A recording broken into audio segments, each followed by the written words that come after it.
I mean, there's millions of women that suffer from endometriosis, and yet they're not being taken seriously. After decades of pain and problems, this Ford County woman is finally getting her life back, working again and feeling a sense of relief. Now she wants others to learn from her medical journey. Sage D'Amato was born with a uterine anomaly, meaning her uterus didn't form correctly.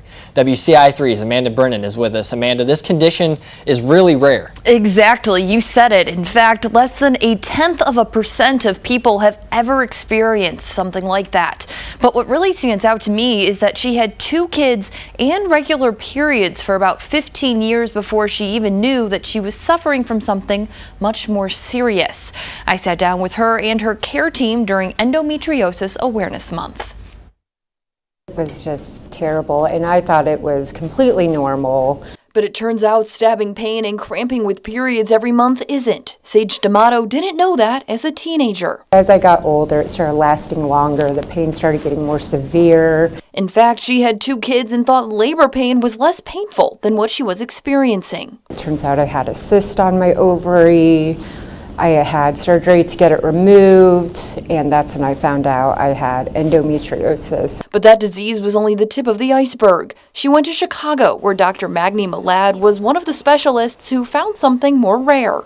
In her case in particular, that process of absorption, where that central part didn't disappear, was incomplete. Fluid wasn't draining properly, impacting her kidneys, causing severe pain, and disrupting certain cells. Here's the thing though, this was a problem she has had since birth. It took more than 30 years to discover not only this, but also the endometriosis. It takes 8 years from the first symptom, on average, to make a diagnosis. If you're not looking for it, it's easy to miss. The mom of 2 and necropsy technician eventually had her uterus removed. I feel like my situation was just so abnormal. But now, just 3 months later, she's back to work on the U of I campus, finally living a pain-free life.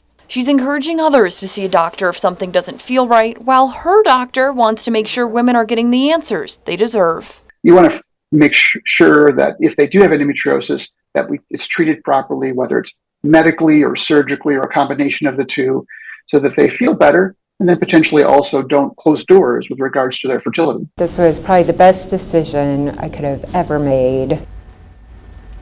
And he is optimistic that the diagnosis process and then treatment following it will be getting better. He knows there's a lot of research being done right now and hopes that changes more lives in the future.